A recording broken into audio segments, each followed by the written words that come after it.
Lasting stability can only take hold when the people of Syria forge an agreement to live together peacefully. The United States is prepared to work with any nation, including Russia and Iran, to resolve the conflict. If it seems like we're right back where Russia and the U.S. were 50 years ago, you might not be far from the truth. The bear is chewing up countries and people. America isn't getting anywhere with the United Nations, as has almost always been the case. And leaders of the two countries are finally nose to nose in a long overdue meeting. Everything on the table. But those who understand what happens at such tables are already wondering if the president, Obama that is wasting his time, and what Russia can be forced to do, if anything. So here comes the reality. Let's welcome back to the Hardline former Assistant Secretary of Defense for International Security Policy, founder and president of the Center for Security Policy, Frank Gaffney. Frank, always a pleasure to have you on the show, and I have to begin right out front with the president and those words. We'll work with Russia, Iran, anybody to resolve the Syrian conflict. But in your opinion, has it gone so far and the United States made so many missteps that, quite frankly, the president may have backed himself into a corner at this point with regard to Syria? And look, I think we're going to have to see how this plays out. But I will say what strikes me most immediately about the president's comment, which is really redolent of so much of his policy, is the conviction that things cannot be decisively accomplished through military force.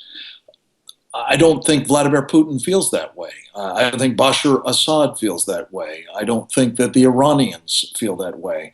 I think that their Iraqi satraps don't feel that way. I think all of these countries are coming together to try to finish the Syrian civil war, to dispatch the Islamic State through force of arms.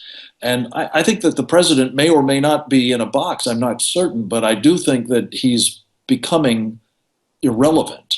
And unfortunately, in the calculations of many of these countries and other bad actors around the world, by the way, so is the United States under his leadership. Frank, dig into that a little bit, if you will, because calling the president irrelevant in this case, and that's a word that I think is a pretty strong word, and you've got the knowledge to know. What exactly do you mean by that, and how can he dig himself out of being irrelevant at this point?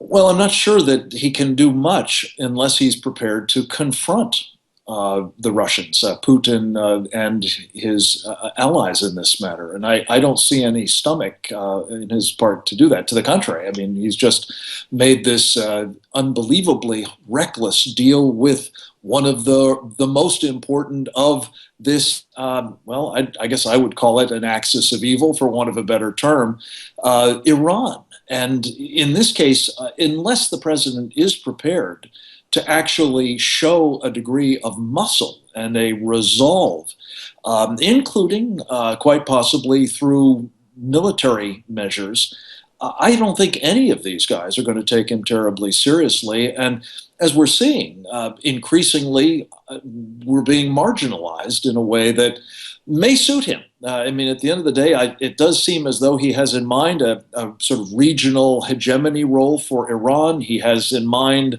well, as he talked about earlier, a new flexibility with respect to the Russians. He seems to be turning a blind eye to their involvement now in combat operations on the ground in Syria.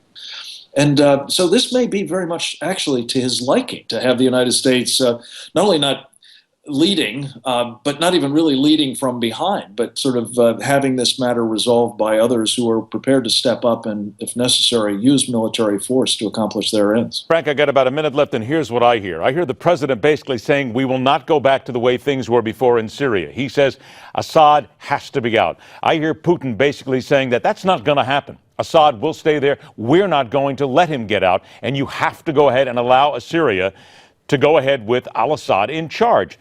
Where do you go from here, though? I mean, what really can the president do? They're already at loggerheads here, and neither side seems willing to budge.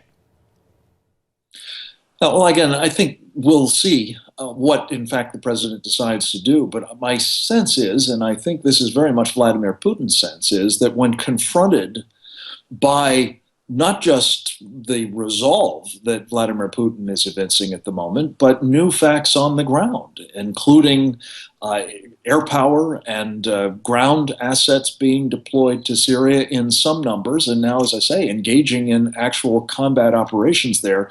Yes, for the purpose of diminishing the Islamic State, but also to go after, I'm quite certain, other enemies of the Assad regime for the purposes of propping it up.